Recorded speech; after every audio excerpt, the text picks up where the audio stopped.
नमस्कार। कन्नौज में अपनी दाल न गलती देख दुष्ट मामा माहिल दिल्ली पहुंचा और पृथ्वीराज को उकसाया।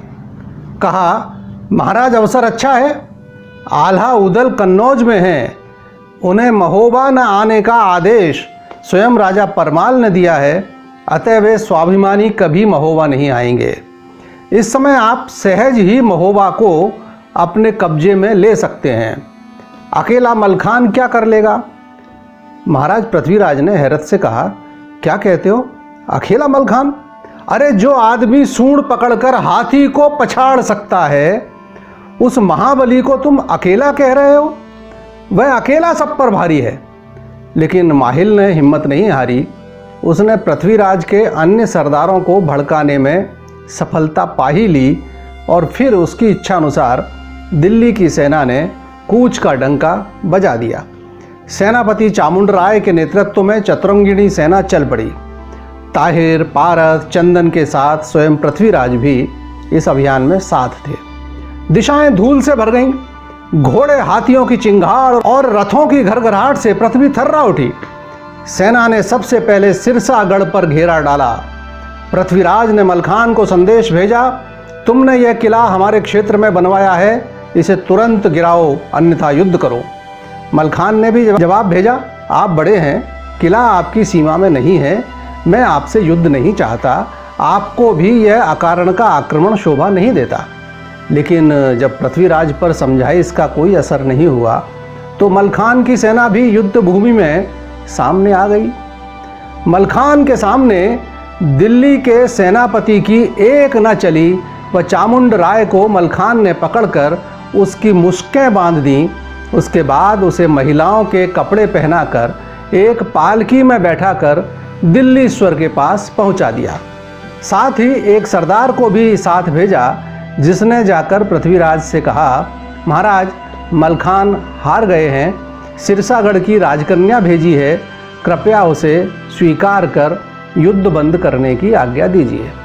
पृथ्वीराज खुश, लेकिन जैसे ही पालकी का पर्दा हटा, चामुंडराय को स्त्री वेश में देखकर दोनों राजा और सेनापति कितने शर्मिंदा हुए होंगे, उसकी कल्पना की जा सकती है।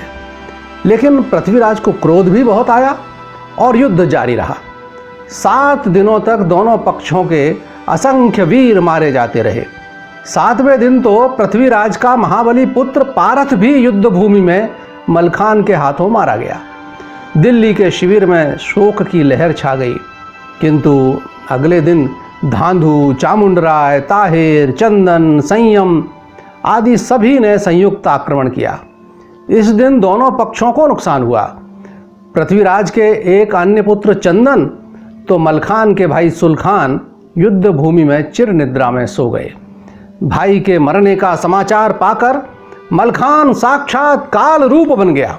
उसने दिल्ली के असंख्य शूरवीरों के रक्त से धरती लाल कर दी।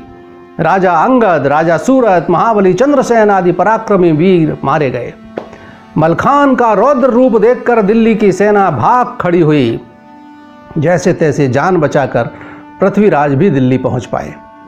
यह ऐसा युद्ध था जिसमें जीतने वालों को भी जीत की कोई प्रसन्नता नहीं थी। सिरसा में सुलखान की मौत का मातम पसरा हुआ था। हारे हुए दिल्लीपति तो दुखी थे ही, लेकिन माहिल को इससे क्या? वह बेशर्म तो अपनी ही उधेड़-बुन में लगा था। इधर मलखान युद्ध भूमि में जूझ रहे थे और वह सिरसागढ़ में उनकी मां अर्थात अपनी बहन के पास रौनी सूरत बनाकर पहुंच गया और बोला, बहिना मेरा तो दिल बैठा जा रहा है। युद्ध भूमि में सुलखान वीरगति पा गया, मुझे मलखान की चिंता सता रही है। मलखान की वीर प्रसूता क्षत्राणी मां ने जवाब दिया कि संसार में जो आया है उसे एक न एक दिन जाना ही है। मुझे सुलखान के वीरगति पाने का कोई दुख नहीं है, उसने युद्ध में पीठ नहीं दिखाई। और जहाँ तक मलखान का प्रश्न है, उसे तो स्वयं भवानी ने वरदान दिया है कि जब तक उसके पांव के तलुए का पद्म अक्षत है, उसे कोई नहीं मार सकता। बस यही भेद लेने तो आया था दुष्ट माहिल। फिर क्या था? वह एक बार फिर जा पहुंचा दिल्ली। पृथ्वीराज ने रूखे स्वर में पूछा, अब क्या शेष रह गया है? क्यों आए हो जले पर नमक छिड़कने? माहिल कुटिलता से बोला, महाराज ऐसा भेद लाया हूँ जिससे मलखान निश्चय ही मारा जाएगा। और उसने वह रहस्य क्या बताया।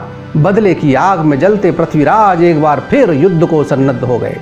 एक बार फिर सिरसा घेर लिया गया, लेकिन उसके पहले सिरसागढ़ के बाहर जहां युद्ध होना था वहां 200 खाइयां खुदवा दी गईं और उन खाइयों में बरछे, भाले, कटारें गड़वा दिए गए। ऊपर से उन खाइयों को घास फूस से इस तरह ढक दिया गया कि किसी को भी उस जगह गड्ढा होने का पता न चले। उसके बाद युद्ध का डंका बजवा दिया गया। निर्भय मलखान ने एक बार फिर युद्ध में तांडव मचा दिया। मारकाट करते हुए पृथ्वीराज के सामने जा पहुंचा और पहले तो प्रणाम किया, उसके बाद कहा, आइए महाराज, हो जाएं दो हाथ। पृथ्वीराज ने चतुराई दिखाई और कहा, मुझसे बाद में भिड़ना, पहले अपने भाई का बदला तो ले लो। वह देखो उधर ताहिर तुम्हारे सैनिकों को सुलखान के पास पहुंचा रहा है। मलखान के बदन में आग सी लग गई और उसने अपनी घोड़ी कबूतरी का रुख उसी तरफ कर दिया, लेकिन वहीं रास्ते में घास फूस से ढकी वह खाई थी जो विशेष रूप से मलखान के लिए ही खोदी गई थी। मलखान घोड़ी समेत खाई में जा गिरे। उनके पांव के तलवे में जो पद्म था वह फट गया और मलखान के प्राण पखेरु उड़ गए। घायल घोड़ी ने मरते मरते अपना कर्तव्य पूर्ण किया और तड़प कर अपने स्वामी को खाई से बाहर ले आई। मलखान के वीरगति पाने का समाचार पाकर माँ ने प्राण त्याग दिए और रानी गजमोतिन सती हो गईं। आगे की कहानी अगले अंक में देखना न भूलिए। देखते रहिए आपका अपना क्रांति दूत। नमस्कार।